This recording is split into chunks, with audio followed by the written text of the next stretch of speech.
up all right? Okay.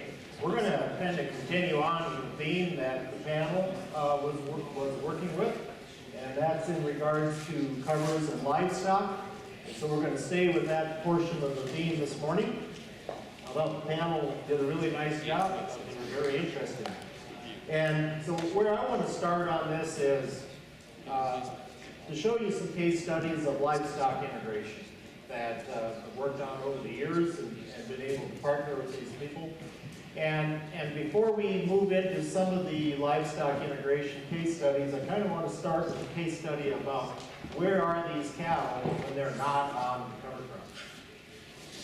So let's start there, because they got to be someplace, right? So let's kind of start there. And so I also want to say that I think of cover crops as annuals, biennials, and perennials.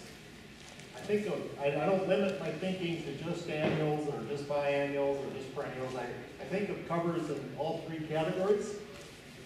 And what fits in one location, one of those tools may fit in one location, and a different location they may fit better. But it kind of gives you an idea of what I'm thinking of in those terms. So we'll start with a small ranch in Burleigh County. This is an operation that I've worked on over the years. They've got a goal statement, and it's one of the first things I like to get out. First half of my career, I wouldn't have asked them, but the second half of my career, I realized how important that is. And so if we don't have a career statement or a goal statement, it's really difficult to know what's inside that person, what's in their mind, and it's something that the family ideally should put together. And I've asked them if I can share this information, and they said they definitely can. This is their goals. Yours are different, but they listed out a number of things that they and their family thought it would be important, and so they included their children as well. And I think together they can take a look at this scenario. So with that in mind, then where are these cattle? And I can share a little information where these cattle are. This is the before. So before they started moving into a more soil health orientated scenario, and before they started integrating livestock under cover crops. We had 6 pastures and 6 herds. And so when the snow left, the cows went out to that pasture. When the snow returned, they left that pasture and came back to the farmstead. So that was the before. So 6 herds, 6 pastures, no drought management plan, no rotational plan. Basically, it was an operation that if there was adequate forage, it definitely favored the livestock. It did not favor the resource at all. But that was their before system. Now the after system, we changed things a bit. We combined some herds, and we went to approximately 30 pastures. And so as we started to increase our pastures, we could start to increase our recovery time. And Gabe talked a little bit about recovery time and how important that aspect is. And that's one of the make or break scenarios. So here what we're doing is setting up the summer grazing system, and from there we will start to take a look at the whole scenario for livestock integration on the cropland. So now we had some partnership going with the local wildlife refuge. We had increased the pasture numbers, reduced the herd numbers so we could increase the recovery time. So essentially what we are after is the exposure period, the time they're in a pasture, we wanted very short, and the recovery period, we wanted very long. And so we also wanted to look at weaning calves on cover crops as well, because they are a herbivore, and we wanted to keep them in that kind of habitat. And so they also did something that I really hadn't experienced before. Their rangeland was fairly degraded, and so they went to the neighbor who had sold his livestock that year, and they rented the neighbor's rangeland. I never really had that experience before. So in other words, they took the livestock off their land that first year, put it on the neighbor's land to allow some recovery time to get started. Not an everyday occurrence. So this is what the ranch looked like, on the before. Gives you some idea and what it looked like after we got some of the grazing system up and running. Now since then, this has intensified a bit more, and they have a fair bit of single wire electric and livestock pipeline system. So now we have a scenario where we can start to manage for the grass and the livestock growth. And of course, a lot of times what we're looking at changing is changing some calving dates. If you're going to bring livestock more into winter grazing, a lot of the ranchers, I shouldn't say a lot, but a significant number of the ranchers in Burley County also changed their calving dates, moving from, say, February to May, June. And this chart really explains it because of the 100-day window. 30 days before you calve and 70 days after you calve, you have this increased nutritional need. That heifer or that cow has an increased nutritional need. Where do you want to meet that? You know, if you can meet that need on green grass, that's a wonderful way to meet it, and probably the most economical way to meet it. That means when you are doing winter grazing, you are in a much lower nutritional need. You're not in the 100-day window. So you're in a much lower nutritional need when you're winter grazing. And so this is just an aspect that the ranchers in the county taught me, and it's something that made perfect sense. And so as we started to do that transition. Also, the monitoring is important. So as we move into this type system, we monitor the grass. But as they're monitoring, my observation has also been that there's a transfer of stewardship and knowledge. So on your operation, have you done something that allows the transfer of stewardship and knowledge? So now dad's out there or mom's out there with the children, they're monitoring, are we ready to move? Did we leave enough grass? They're out there monitoring. Can you imagine the conservation ethic it installs in those children? And these children have gotten really good too at monitoring pollinators. And we had an evening banquet a couple of years ago, and they had the farm, the ranch received an award. And I asked, Anna is the oldest daughter, and I asked Anna, would you like to say anything about pollinators? And she took the mic and talked about it. Had everyone's attention, believe me. So it's something that allows this transfer of stewardship and knowledge, and I think it's essential. I think it's so important that we do this. So now our recovery period started to average 75 to 90 days. With the original system, there was no recovery time. They were on that pasture for the entire summer, so there would have been no recovery time. Okay? And so now we had 75 to 90 days if they were grazed twice. Most of them are grazed once, but a few of them are grazed twice. So now the exposure period is generally less than 2 weeks when they're actually grazing on a particular pasture. And of course, we can start to take a look at cycling high carbon or low carbon. We can bring in higher amounts of livestock into a smaller scenario, so we increase the animal density, and we can bring high carbon material if it's later in the year to the soil surface, or if it's earlier in the year, we can bring a very low carbon material to the soil surface. And I think that those are very important things, both biologically, because the higher carbon material would support the fungi, the lower carbon material is going to support more of the bacterial lineage. And we're going to go into that a bit more in detail this afternoon after listening to some of the questions. So I made some changes in this afternoon's program, and we'll address that a bit more.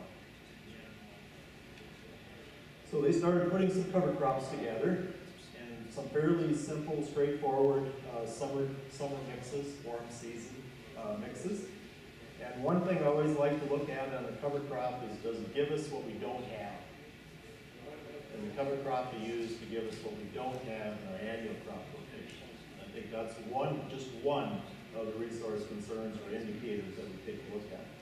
So we were going to set that up as a warm season mix, and the calves were being weaned, and the calves were weaned off, and the cows returned to the grazing system. Okay? And the calves from there, they initially were weaned off in the lot, and from the lot, they went to the cover crop, almost within a day, once they had the weaning completed. And so the calves were placed in the cover crop, and interestingly enough, they walked the perimeter. They wouldn't go in. They wouldn't walk into the cover, because mother wasn't there. And so they walked around the perimeter for the first day or so and grazed around the perimeters, and then from there they went in and acclimated because they are herbivores. So there was 210 calves on about 34 acres. And like I mentioned, they kind of grazed the perimeter, got them started, okay? And from there they acclimated in. If I get involved with an operation like this, I've learned a lot from the ranchers. One thing I like to do is bring an adult in. It might be a 5 or 6 year old steer or a 5 or 6 year old infertile heifer, but an adult. And then I think everything goes a little better when there's an adult with the group. And this is what we want. We want diversity of exudates to feed the soil. We want diversity of plants to feed the livestock. So below the ground and above the ground. We can do that with diversity of plants. And just to kind of show you on those 34 acres, 210 calves, they're under 30 days. And you can see the math on that. So it's 187 grazing days an acre for calves that were maybe summers around, I'm just going to throw this out, they might have been summers around 450 pounds or 475 or just under 500 pounds, I would guess in that. And so what's that worth? You know, that's worth something different in every state and every county, but it gives you an idea of grazing days in terms of the cover crop and then the cover crop amount that we have left. And this was a ranch that I always had difficulty establishing cover crops on because the soils are extremely challenging. They are very droughty and very high leach potential soils. And I failed with fall cover crops a number of times. You know, it's all dry land operation, and I would have to say I failed a number of years in a row until we got a little bit smarter, and then we started to put the cover crops in with the spring forage. And so he always was growing an oat pea crop. And so the oat pea crop, instead of putting in just oat pea, we started to add vetch, annual ryegrass, turnip, and rash. And that was the understory. And so he would still plant them all together. He would still harvest his oat pea. And after he harvested the oat pea, the understory would come that fall. And so it wasn't a separate operation, and it was something we were able to do right into the existing methodology of putting in the forage crop initially. And so that worked out, and I've got it established. And you can see on that photo, there's a lot of the vetch and the ryegrass, and the livestock, of course, do very well in this forage. And you saw some of the panels, protein and energy information. And I would say we see a very similar scenario. Now, I'm not going to go into this one today, but I want to just kind of tell you that I'm going to discuss this one tomorrow in terms of the carbon cycle. Okay, so this one's going to be tomorrow, and I'm going to explain to you a lot more tomorrow about how an additional bale per acre increase in production and the analysis, the forage analysis that improve the protein and energy. And so I'm just throwing that out there today to let you know we're going to go through that one tomorrow. I think you would find it interesting. Another one that has had livestock integration is Blackleg Ranch. And Gabe's worked with Blackleg Ranch a number of times on cover crop mixtures as well. And this is a scenario where the ranch has plants a number of acres of full season cover crops in June. That is the crop, and it's part of the crop rotation. Okay? And so the cover crops are planted as a full season crop. And the cover crop is a high diversity. And the livestock that were always wintered on the riparian area are now wintered on the cropland grazing. And so the ranch is in its third year of feeding no bales. So in North Dakota, which is a little interesting because no bales fed for in its third year. And the scenario with the taking the livestock off the riparian area, you know, we could have built an ag waste system, right? We could have done that in the riparian area But instead, the cattle were put back out under the crop line.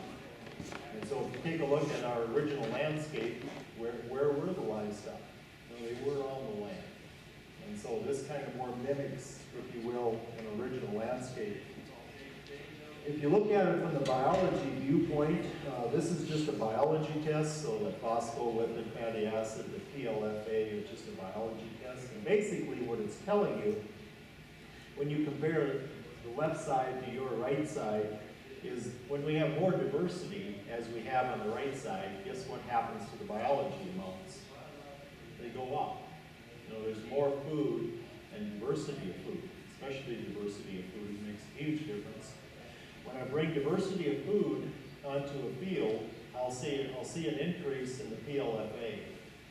If it goes back to a monoculture, I'm going to see the PLFA come down. Okay? Makes sense? We bring in the diversity of food. It's kind of like a civilization. If the civilization in whatever country in history had an adequate food supply and diversity of food, that was a pretty healthy population, and they probably took over their neighbors. If they had a poor food supply and didn't have diversity of food, what happened to them? They were probably taken over.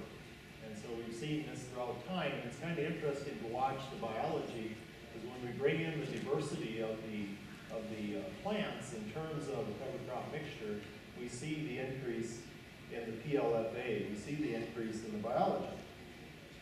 Now this is just one mix. The ranch has used a number of different mixes over the years. This is just one from 2014, but it kind of gives you an idea in terms of primarily warm season crops, but not exclusively. They'll have some understory of some cool season crops that really don't evolve much until fall, when it starts to cool down. So it's primarily warm seasons, and with an understory of the cools. And so the cools, in this case, specifically the turnips and the collards, would be a bit of an understory underneath the biomass. And as things cool down in the fall, they will really evolve. And of course, they hold their protein late into the winter. And it also has a complement of clovers that would act in kind of a similar scenario. Now, the livestock are rotated through these fields in the wintertime. You've got, this past winter, we had 5 primary fields. And so the past winter, they would have been in each field 3 to 4 weeks. And then they would have moved to the next one. And so it kind of gives you some idea that it's handled like the grazing system. Okay? He has the livestock in the summer grazing system during the summer, and then when winter sets in, they go ahead and start moving them through. Before the cattle come onto the cover crops are used in a hunting enterprise, because it's a multi-stream operation, multi-income stream. And so they're primarily, the first intent is to use them for the hunting enterprise. After the hunting season is over, the cattle come off the grazing system, and the cattle come into the cover crops. Okay? So it kind of gives you some idea of how this is set up. And then this is a photo from January of 14, and I was out there with Mr. Doan, and what we were looking at is the time to move. And so we're trying to take off that 40%, some was in there, maybe as much as 50, but never any more than that. And so do we have about the right scenarios and about time to move into the next cover crop field? And if we go ahead and we start removing most all of the material, then we're taking the carbon off the soil surface. Then we no longer have armor in place like Dave talked about. And we have a major food supply that's not in place on the soil surface. And so this is going to crop production the following year. So it goes back into the rotation of crop production. And so if we can maintain that cover and that amount of carbon, then we have a really nice response on crop production. Okay? And the reduction in fertility using some of the soil analysis that we discussed. All of the analysis that I do is I take a standard soil test, I'll take an Haney analysis like Dave talked about, and I'll take a phospholipid fatty acid. I'll take all 3 of those. For the same reason that when you go to the doctor, he's probably not going to, he or she's not going to do one test on it. And so we're going to go ahead and take a look at it. Each one of them tells me a little information. And it's starts to paint the picture. So there's kind of a typical winter day. You know, we get 48 inches of snow on the average. So that might mean 100 inches in a given winter. That might mean 12 inches in a given winter. This winter that we're in right now, we're drier than usual and warmer than usual. So winter grazing this year is a little on the easier side. Okay? The area that I've seen the most downside on this operation that can be the most detrimental is if you get a big thaw. And then you get a bit of ice capping on the remaining. Then you're probably going to end up having to move to the next field. And so, but you might be able to come back in a month or two and pick that field up again if you had to leave it. So, cattle on the land, livestock on the land. And so just kind of another typical day, if you will, kind of gives you an idea of what that looks like. The interesting thing was, this photo right here is in April, and the owner-operator made the same comment both years. After 2 years, he said, you know, my livestock, my cows have never looked this healthy in April, ever. So it's interesting when you allow them to be a herbivore versus standing in a cold, wet lot. There is a difference. Okay. So here's some analysis that you can take a look at from different years. You can see I did nutritional balancer. That's when you send in the fecal analysis to Texas A&M, and they'll send you back protein, energy, etc., to let you know how those livestock are doing. I think that's really important. If we're not doing nutritional balancer, we also do forage analysis. So you can see the one in 2014 was the forage analysis. And then you can take a look at the crude protein and the total digestible nutrients that they were on with them. Test. You'll pay. Try this one. That one. Check.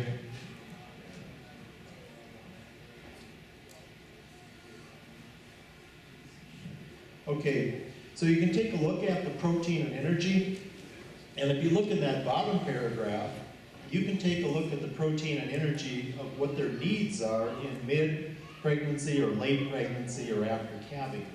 Now these typically are going to be in mid-pregnancy, so protein needs are going to be at 7%, energy needs are going to be at 55%. So we take a look at that scenario and it lets us know if our needs are being met. And I think it's just as important to monitor the livestock with some analysis as it is the soils. And so the two go together.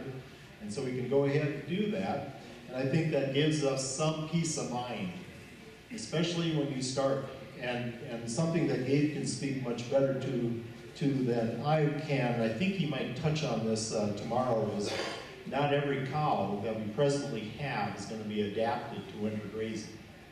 And there's cattle that are used to their head in a feed trough. That's a lot different than winter grazing. And so having the right livestock and adjusting accordingly.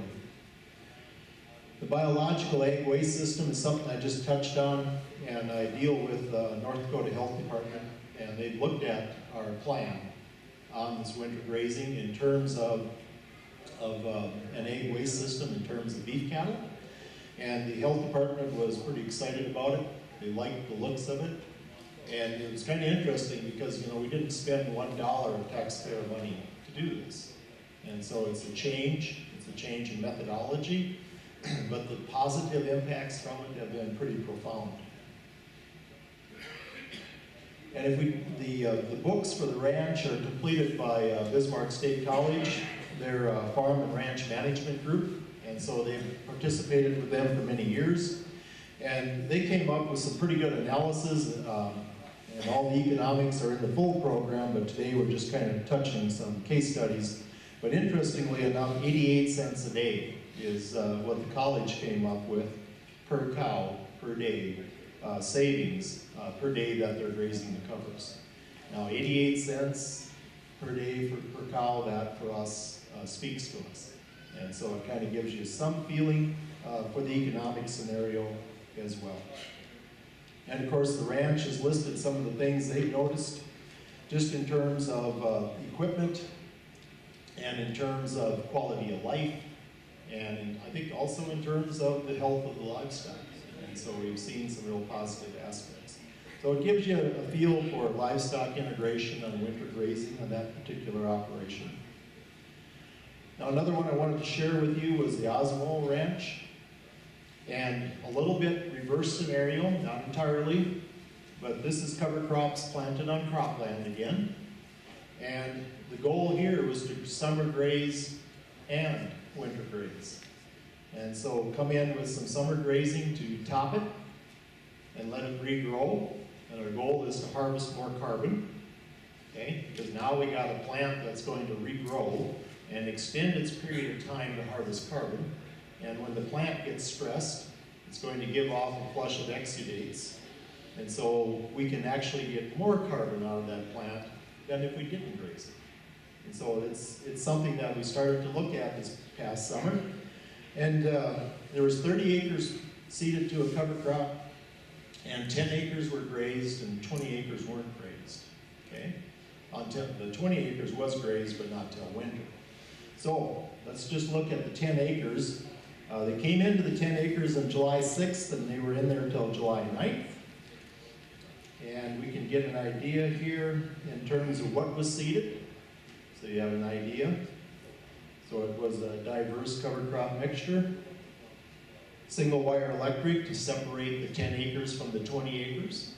Okay, so we're going to graze, summer graze just on the 10 acres. Okay. So we had the 10 acres, had 150 pair on there, so we had 45 grazing days that we took off for the first flush. And the rest of them, of course, we get the regrowth, and then we can come in the winter and take the rest of the grazing days.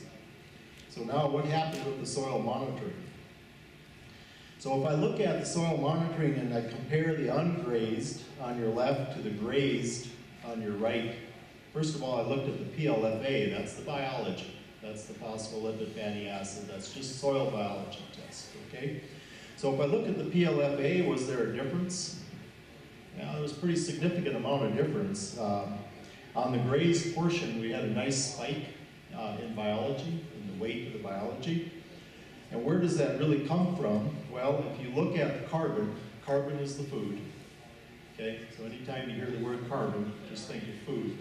So if you look at the bottom line, was there an increase in carbon? Yes. Was there an increase in biology? Yes. So then would it stand to reason you'd have an increase in sulbita? Sulbita is the respiration of the biology. Okay, so to help you with those. So would it be natural to have an increase in the respiration? Because now you have more biology, yes, you're going to have more respiration.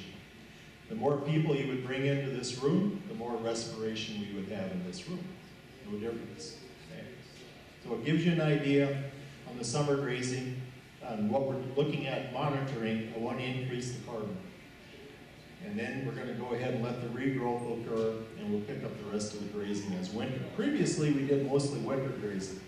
Now I'm starting to look at summer grazing, regrowth, and then monitoring the soil. Looks like you're accumulating carbon on the right-hand side of that screen, even though you got more respiration. Yes, and that's interesting because some of the data you read actually talks about the respiration would decrease if you're actually going to improve, for instance, soil organic matter. So it all depends on what stage it's in. But on the peak data that I'm going to go through tomorrow, which is about 4 years of monitoring, a lot more years of monitoring, and you're going to see a similar trend. Yes? I certainly can. Back to the slide that had the mix. Yes, sir. Yep. Yep. So again, what that mix is should be what your resource concerns are. And until you identify what your resource concerns are, then, once you do that, then the mixture starts to make sense. Until you do that, because are you trying to improve infiltration or soil organic matter? Are you trying to put carbon armor on the surface of the soil? What is it that you're trying to do? And one of the things I mentioned, which is I like to try to give you what you don't have. If If you don't have these in your annual crop rotation or these crop types in your annual crop rotation, it's an opportunity to get them. So just one ranch, just one example. Here's another. Approximately 80 acres on cropland again of a full season cover crop. Okay? So a multi-species, full season cover. It was winter grazed. Took off approximately half of it, okay? And then did kind of an interesting thing, then brought in bales and started unrolling bales on a portion of the field, okay? Now that's carbon, okay? So these bales are about 42% carbon. So now you're adding more carbon on a portion of the field, okay? Well, let's look at it, a little bit of monitoring, and again, this is just 1 year's monitoring. I like several, but this is 1 year's. So if we take a look at this, let's just look at the carbon, that's the second line. We took 3 different fields. You had a wheat stubble field where there was no covers on. So we took soils there, we took the analysis there. Then in the cover crop field where he grazed, that's the one, that's the second line, it just says CC. And then the last one, the last column, is the cover crop where he also winter fed the bales. All right, so what's the difference? Well, if you look at the Solvita, there was kind of an upward progression on respiration on the 3. If you look at the food, if you look at the carbon in that second line, is there an increase in carbon? The wheat stubble had about 239 parts per million, then we got to 301 and up to 325, so we started to have more carbon. And then, of course, also in these covers and in these bales, you're going to see some generation of nutrient. So was there a difference in the amount of N available between the wheat stubble, the cover crop field, and the cover crop where he winter fed? Yeah, a significant difference there as well. So it kind of gives you some idea of building nutrient-rich soil in addition to building aggregates. Okay, then on Richter Farms, how are we doing on time? 10 minutes. Okay, on Richter Farms, kind of give you some idea, but typically what this farm will do, the window that they found is they will plant a biennial in the fall of triticale vetch. The following spring, that's harvested off. And then of course that's harvested early. And then they'll come in with a full season warm cover crop mixture. Warm season, full season, warm season, cover crop mixture.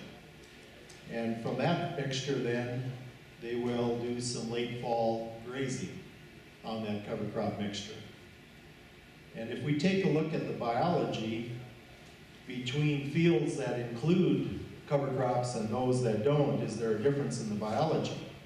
Yeah, if you look on the left side, your left side, you're going to see an increase in biology where we have integrated the covers. Why?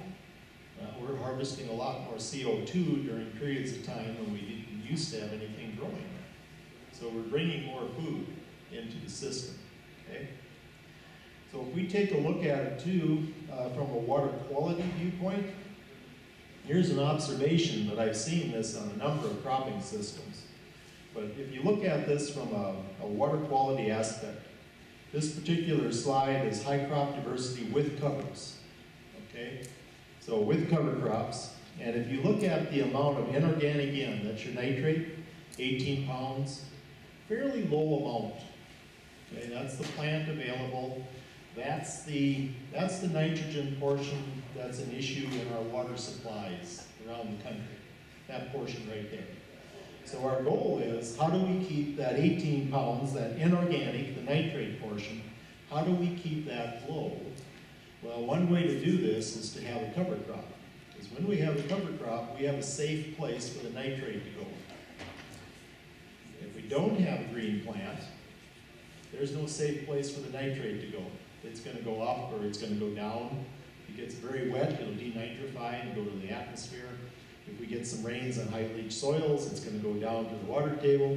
Or if we get runoff, it's going to move with the runoff. But it's not going to patiently sit there and wait for us. Now it's nitrate. Now it's going to go. So this is an observation. but with cover crops, I typically see a much smaller inorganic and a larger organic. So we got the 18 units of inorganic versus the 49 units of organic. So if we look at that scenario that's with covers, and then if we look at it without covers, what are we going to see happen? All of a sudden the inorganic again is much higher. There's your water quality issue. You know, standard crop production in the United States does not address the question of what are you doing with your excess nutrient after harvest. It doesn't ask that question because standard crop production in the U.S. doesn't use cover crops. Are we going to have to make that change so that we have quality of water in the future? It's probably going to become essential. It's already essential. But here's one of the scenarios. If we don't have a green plant to put it in after harvest, you really don't have a way to keep the nitrate, any inorganic nutrient available right there to stay in that field.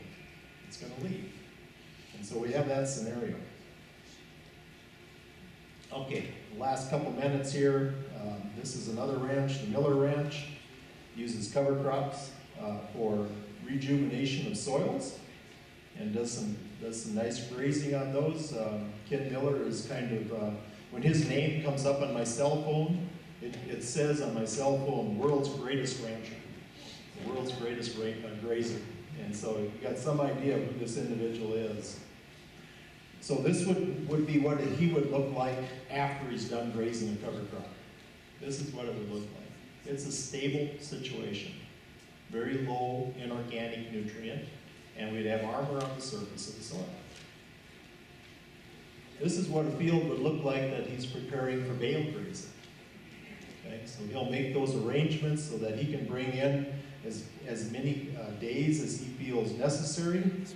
So in this particular scenario, 6 days. So he'll set it up for 6 days of grazing.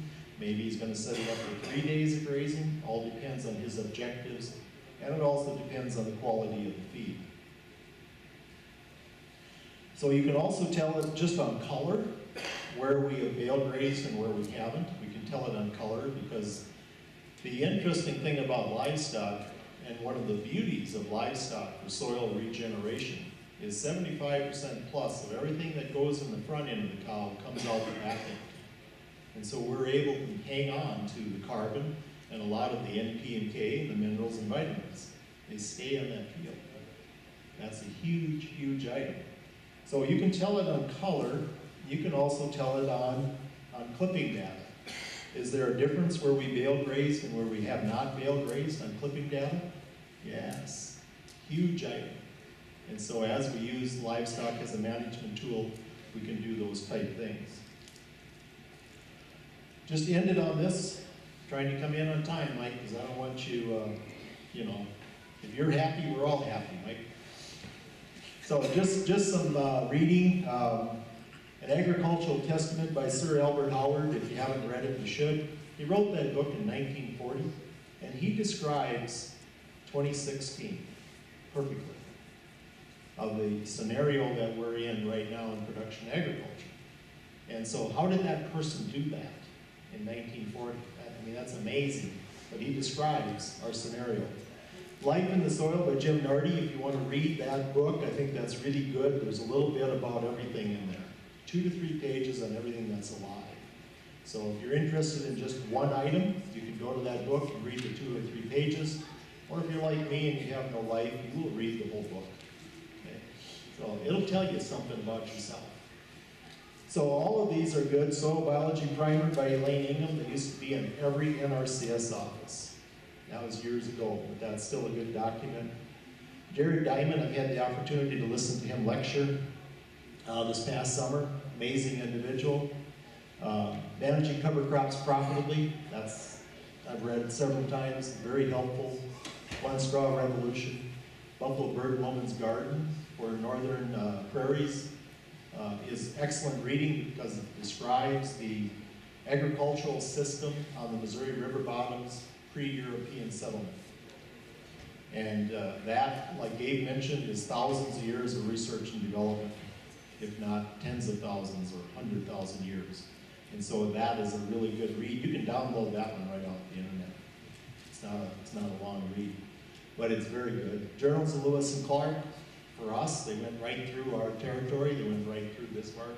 So for us, they describe the landscape so well and gives us an idea what the landscape looked like.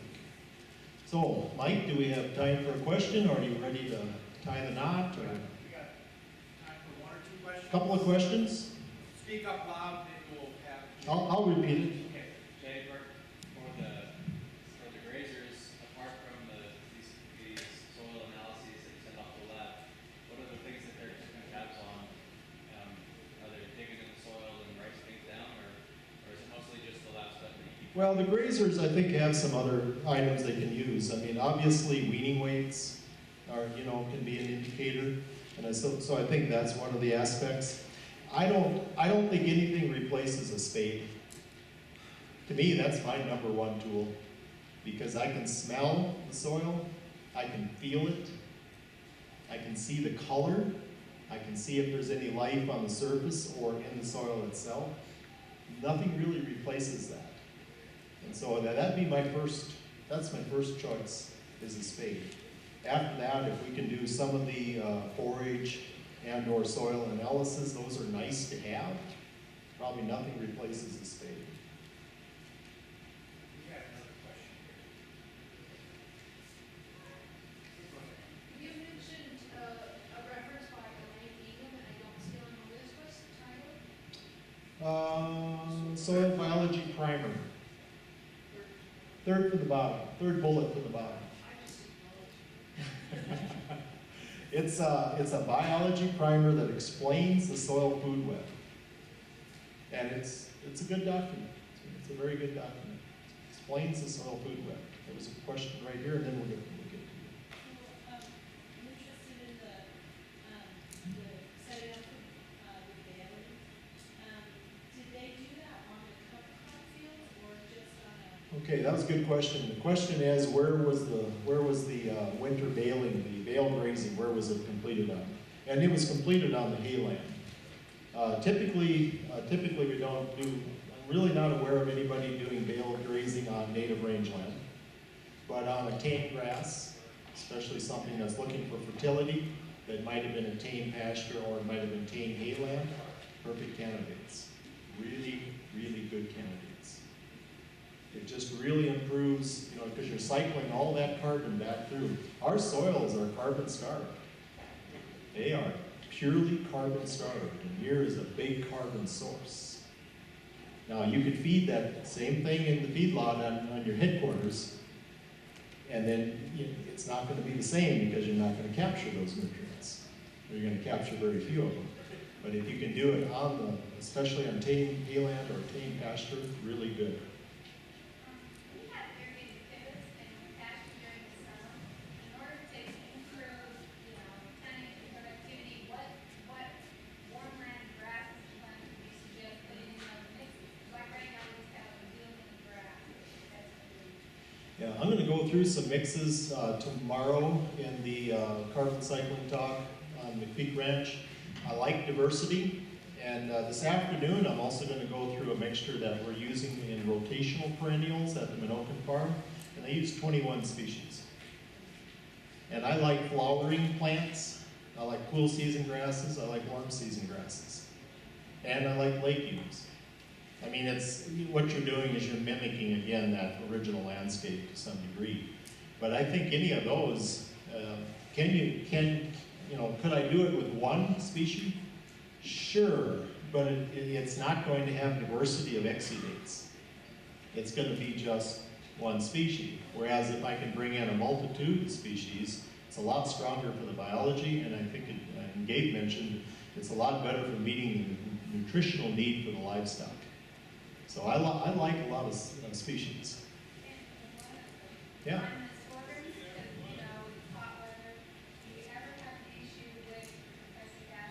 Okay, the question is, has there ever been issues with prussic acid or high nitrates, etc.? Only when we used monocultures. If we used a monoculture, Sudan, And you can remember, Gabe, years ago, something would drop dead from prussic acids or nitrates. And high synthetic fertilizer. High synthetic fertilizer can really enhance this. And when we went to the multiple species, it was a so much safer environment to graze. So much safer. I really liked it. The other thing is we started looking at bringing in pearl millet instead of just the sedans or just, sorghums. The pearl millet was more forgiving in that area as well. But think about it this way, you bring a group of steers in and you're going to graze a monoculture. And even though they're grazing it, inside their warnings are going off saying, this probably isn't very good for us, but what's their option? They can either graze it and take a chance of dying on high prussic acid or high nitrates, or they can not graze it and die from starvation. So the choices aren't so good. But when you give them options, when you give them diversity, whole different scenario. Much, much safer environment. Last One more? Okay, one more. We have a situation where we're total pasture that has been A-land for decades. I've got monoculture in there that I'm trying to convert to diversify it, but I've got some real aggressive, fescue, some of the zones, I'm not sure what all it is, but it's very dense and very difficult. Is this the only way I can? Have you, do you have any legumes in there at all? That's where I'd start. That's where I'd start. I had a monoculture at Gabe's place years ago, which he's never let me forget. We did eventually come back and interseed legumes, and a lot of different types of legumes. And so you could pick 3 or 4 legumes. I think the big key to it is to no-till them in and walk away. Because it takes a little time. Probably one of the more successful ones was Falcade alfalfa. Falcade alfalfa was very drought tolerant, and it established, we didn't use any herbicide or anything, just seeded it. So.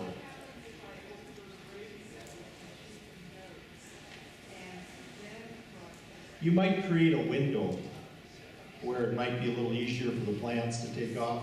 That's possible. Yeah, crossing, like Gabe mentioned in his talk, is another option. Yeah. Thank you, folks.